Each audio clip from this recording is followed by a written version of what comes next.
Hello मित्रों, नमः संस्कृताय। मैं राहुल कुमार राहुल स्टडी 91 पर आप सभी लोगों का स्वागत करता हूं। आप देखेंगे मित्रों, ये प्रैक्टिस सेट्स नंबर आपका 27वां है।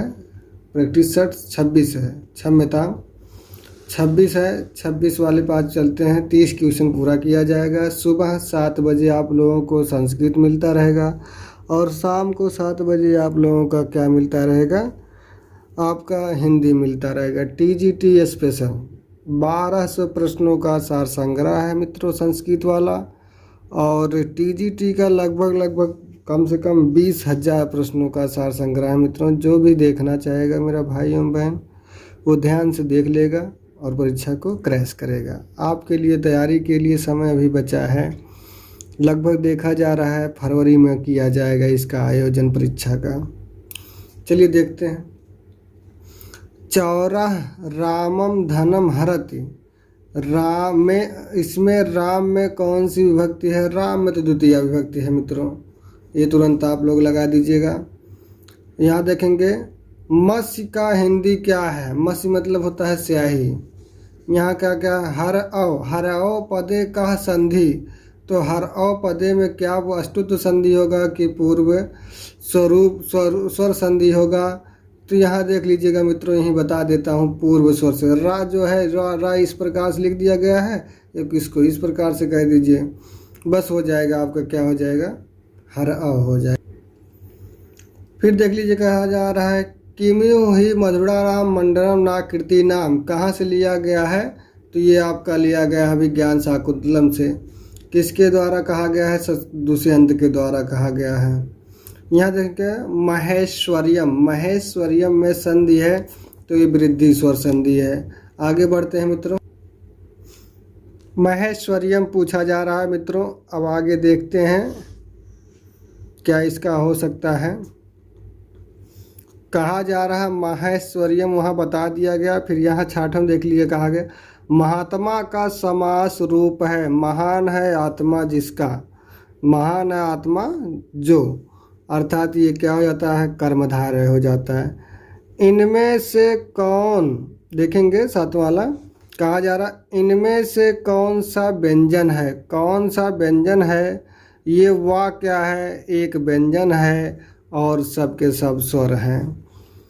जिसमें पूर्व पद संख्यावाचक हो उसे कहते हैं, पूर्व पद संख्यावाचक हो और उत्तर पद संज्ञा हो तो उसे द्विगु समास कहते हैं।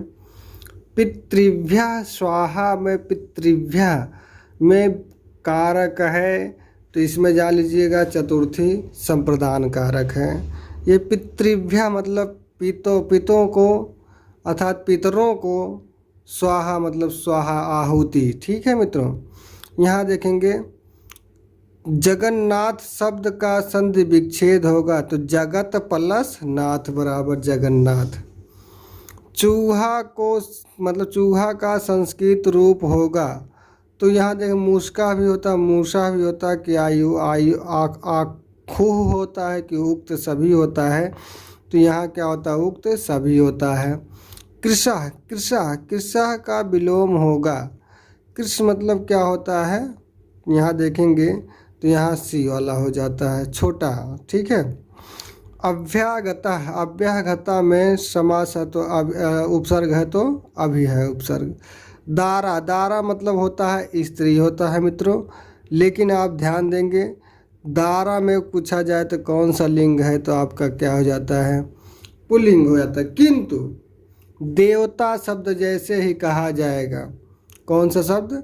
देवता शब्द जैसे ही कहा जाएगा तो पूछा जाएगा देवता में कौन सा पुल्लिंग है कि स्त्रीलिंग है कि नपुंसक लिंग है, तो वहाँ देवता में स्त्रीलिंग है मित्रों। ठीक है। दारा मतलब यद्यपि होता है ही स्त्री, लेकिन आप लोग वहाँ पुल्लिंग लगाएंगे। पितरौ, पितरौ में समास है तो एक शेष द्वंद्व समास कहा गया है। एक शेष द्वंद्व समास किसके में? पितरौ में। यहाँ देखेंगे शैलेंद्र किसका पर्यायवाची है? तो शैलेंद्र मतलब क्या होता है? 16 का हिमाचल, हिमालय का, हिमाचल का, हिमालय यहाँ लिखना चाहिए था यहाँ, लेकिन हिमाचला का क्या कि हिमालय का कि नागपति का, यहाँ सभी हो जाता है। अस्मद का चतुर्थी बहुवचनांत रूप है मित्रों, अस्मद का चतुर्थी बहुवचनांत रूप है। तो जैसे ही चतुर्थी में आएंगे तो यहाँ क्या होता है, चतुर्थी बहुवचनांत अस्मभ्यम, क्या होता है, अस्मभ्यम होता है। अगला देखेंगे 18वां वाला क्वेश्चन आपके सामने दिया गया है।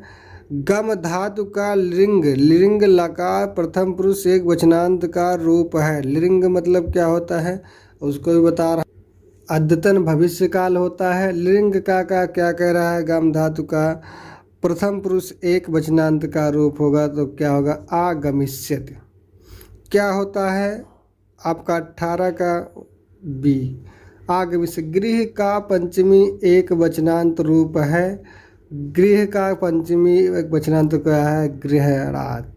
वैसे तो गृह भी होगा लेकिन आप लोग क्या करेंगे, गृहात कहेंगे। कत्री शब्द का सप्तमी द्विवचनांत रूप है, कत्री, ठीक है। सप्तमी द्विवचनांत क्या, कर्तृयो होता है, कर्तरो होता है, ठीक है। यहाँ देखेंगे फिर उसके बाद किसाओं माहेश्वर सूत्र को क्या कहा जाता है, चतुर्दश सूत्र भी कहा जाता है, प्रत्याहार सूत्र कहा जाता है, शिव सूत्र कहा जाता है और अक्षर समामनाय सूत्र भी कहा जाता है। अर्थात यहाँ क्या हो जाता है, सभी दो व्यंजन वर्णों के मेल से बने वर्ण को क्या कहते हैं, संयुक्त व्यंजन भी कहते हैं, मिश्रित व्यंजन भी कहते हैं। अर्थात ये कौन सा हो जाता है, सी वाला। अल्प प्राण और महाप्राण किसके भेद हैं, तो आप जानते हैं अल्प प्राण कह दिया जाए, महाप्राण कह दिया जाए तो व्यंजन के भेद हैं। यहाँ देखेंगे वर्णों का अतिशय समीपता को क्या कहा जाता है, संहिता कहा जाता है मित्रों। वर्णा नाम अतिशयिता सन्निधि संहिता, संहिता संज्ञा स्यात्। वर्णों के अत्यंत समीपता को ही संहिता कहा जाता है। संहिता मतलब संधि का दूसरा नाम है। पा धातु का अनीयर प्रत्यय होता है तो पानीय होता है मित्रों। फिर उसके बाद देखते हैं पानीय होने के बाद फिर यहाँ चलते हैं, कितने पहुँच गए हैं, 25 हो गया है आपका। 25 होने के बाद फिर 26 पे चलते हैं। हस्ताभ्याम, हस्ताभ्याम युद्धम, हस्तास्ति, हस्तास्ति, हस्ति में समास होगा। तो यहाँ जो है मतलब क्या होता है, बेतिहार, लड़ाई झगड़ा जो कहा जाता है। बेतिहार आपका क्या होगा, तुल्य योग नहीं होगा, तुलना नहीं किया जा रहा है। 26 का क्या हो जाता है, सी हो जाता है। मुष्टाभ्याम, मुष्टाभ्याम युद्धम प्रवृत्तम, अर्थात मुट्ठी मुट्ठी से लड़ाई झगड़ा करते हैं।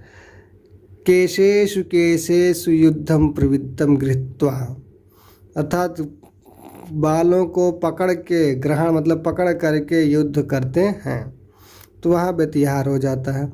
गा का उदाहरण, गा का उच्चारण स्थान है। गा मतलब कवर के स्थान आता है, अकुह विसर्जनीय नाम कंठ। पंचगुह, पंचगुह में बहुब्रीहि समास है। पंचा नाम गवा नाम यस्य सः, ठीक है। पंचगुह यहाँ यद्यपि क्या होना चाहिए, द्विगु होना चाहिए, लेकिन द्विगु नहीं कहा जाता मित्रों। 28 का क्या, हाँ क्षम्यताम, यहाँ द्विगु ही बताया जा रहा है। चित्रगुह जब कहा जाएगा तब वहाँ पर आएगा मित्रों। यहाँ दे ददौ, ददौ क्रियापद में प्रयुक्त लकार पुरुष और वचन है, ददौ। तो यहाँ कौन सा पुरुष लिंग वचन बताया जा रहा है, तो यहाँ पर देख लिया जाए 29 का क्या हो जाता है, लिट लकार प्रथम पुरुष एक वचनांत।